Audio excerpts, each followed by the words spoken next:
So initially when you emailed me and you described what it was, I was very interested not only because it pertained to, my people and my skin color and the issue of today that's been going on for so many years, but it felt like a responsibility more so than anything else. Like I can't turn that down.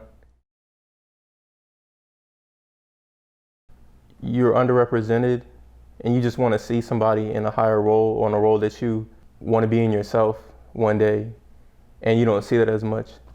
We're talking about equity for our people and for Black people and for people of color in general. In order for us to get to a certain place where we feel equal, where we feel like there's not a leash around our legs pulling us back anymore. And I think that pressure goes along with you wherever you go. And so I don't think it's overblown at all. I think you have to carry that with you. It's your responsibility. And I think it's a humbling responsibility. It keeps you grounded wherever you go. The fight is a lot deeper. It's a lot more difficult and complex than people ever understand. Unless you're really in this skin, you don't really understand. Whether that's somebody who's a lighter skin, darker skin, or somebody like myself who's kind of in the middle. Like, you really don't understand until you're in our shoes. LeBron's whole issue of like the shut up and dribble and how that involved Kevin Durant and everything, I think that puts more light on it than anything.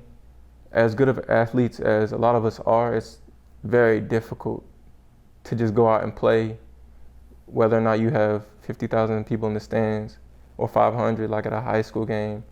It really doesn't matter because you have this whole other side of you. You can only be on the football field for so long, and to just shut the rest of that self down, I just think people just need to understand that it's harder than people think. A lot of the times we're treated as, you're just this, like the way I see it in my head is, I'm just this box. When you think of a person as just this one singular thing, it takes away everything else that goes along with it. And so when you say like you were just an athlete, you shouldn't be able to do anything else, it's dampening. And to say that I can't date your daughter, or I can't stand in line with you, or I should stand in the back because of my skin color.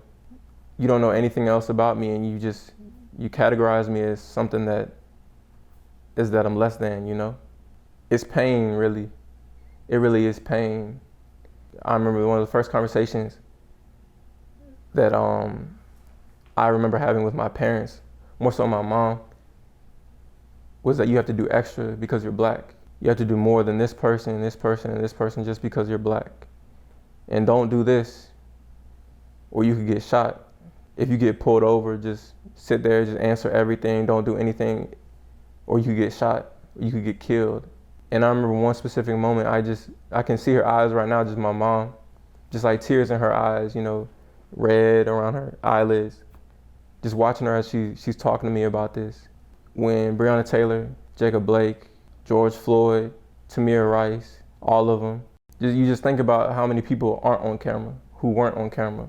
Thankfully, we have social media, so things are recorded now, and you can see things, and you can get a small grip, a small understanding of what the Black male, female, anything in between goes through nowadays.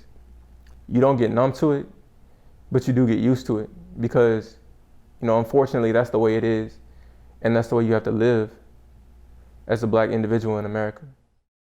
I think the one thing that's special about our coaching staff is that a lot of them played, here at Virginia Tech, but also played in their own spheres. And they know each other, but they also know us. And they've been in our shoes before, so that helps them relate to us. And a lot of them are very young. But I'll speak for myself and the fact that I feel like I've had the opportunity to speak on issues.